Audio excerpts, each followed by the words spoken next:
Hello বন্ধুরা, তোমাদের অনেক দিন ধরে আমি বলেছিলাম যে আমি আমার গৃহপ্রবেশ সিরিয়ালের ফ্লোরটা কীরকম সেটা তোমাদের ঘুরিয়ে দেখাবো আমার ব্লগের মাধ্যমে।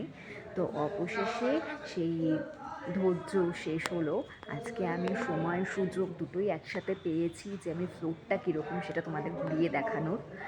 তো চলো কথা না বাড়িয়ে ফ্লোরটা আগে দেখে নিই। এই হচ্ছে আমাদের গৃহপ্রবেশ সিরিয়ালের ফ্লোর। এখান দিয়ে এন্ট্রি জোন, ঠিক আছে?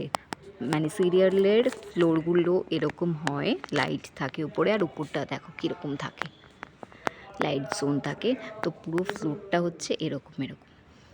এরপরে যখন একজন মায়ের মূর্তি রয়েছে, এই জায়গাটা হয় হচ্ছে যখন যেরকম দরকার পড়ে, রান্নাঘর, গেস্ট রুম সেরকম বানিয়ে নেওয়া হয় এই রুমগুলোতে। এখানে মায়ের একটি মূর্তি রয়েছেন, এখানে সোফা এরকম টাইপের একটা বারান্দা বানানো হয়।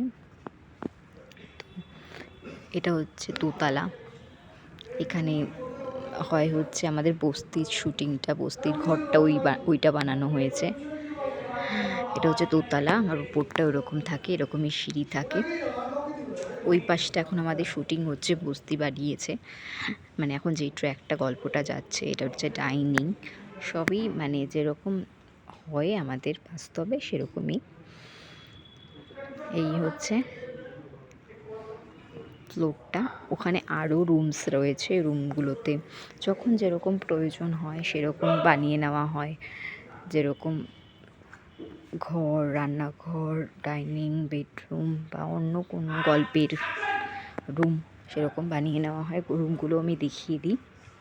তোমাদের অনেক দিনের রিকোয়েস্ট, আর আমার সময় হচ্ছিল না, তাই দেখানো সম্ভব ছিল না, কিন্তু আজকে অ্যাট লাস্ট আমি করে ফেললাম সেই ভিডিওটা। এরকম হয় রুমগুলো, দেখেছো? স্টোর রুমের মতন সব থাকে, যখন যেটুকু দরকার পড়ে সেইটুকু সাজিয়ে নেওয়া হয়, ঠিক আছে? আর বাদ বাকি সময় পুরোটাই এরকমই থাকে।